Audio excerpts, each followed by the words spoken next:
A motion to suppress evidence is a motion filed with the court asking the court to exclude and throw out evidence that was recovered by law enforcement. And it's grounded in the Fourth Amendment, which is the right to be free from an unreasonable search and seizure. So there are constitutional legal provisions that allow for the motion. And in Nevada, there are also provisions in the NRS sections that allow one to file a motion to suppress if law enforcement acted unlawfully. We file suppression motions where it's apparent that the police acted improperly. This tends to happen in three types of situations. The first situation is where police act without a warrant and without a valid warrant exception.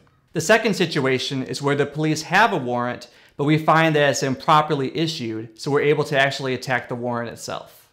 And third is when the police had a warrant, but they exceed the scope of that warrant. Any of these situations could be a basis to have the evidence thrown out in court in a successful suppression motion. Here at Las Vegas Defense Group, we often file motions to suppress evidence in situations where we feel that our client's rights were violated. These are important tools that help us to get evidence dismissed and help us to win a lot of cases. Sometimes when we successfully complete the motion and evidence is excluded, then we win the case that way. At a minimum, it may buy us leverage in negotiating with the prosecutor and convince them to reduce the charges and give our client a much better deal than he or she would have otherwise had.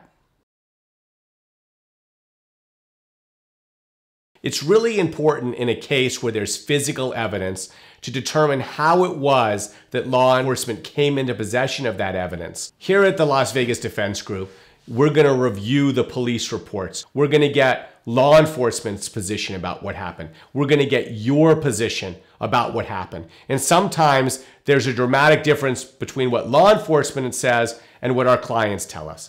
Often there might be witnesses that observed the events that led up to a search and a seizure. Once we gather all of the facts, we're going to prepare a written motion which details all of the points that we feel support why the evidence should be excluded and why we believe the case should be thrown out. We're going to file that written motion with the court. We're going to serve a copy of it on the prosecution. And the plan is that when the prosecutor reads the motion, they're going to realize that their case could be in jeopardy.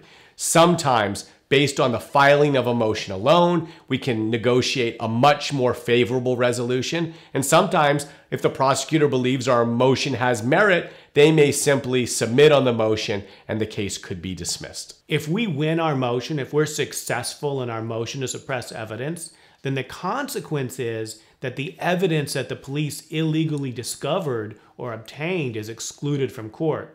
So suppose that we establish that the police did an illegal search of our client's car and found a bag of cocaine, and our client is charged with possession for sale. In that situation, the evidence of the cocaine would be excluded from court. And almost always it results in the case against our client being entirely dismissed.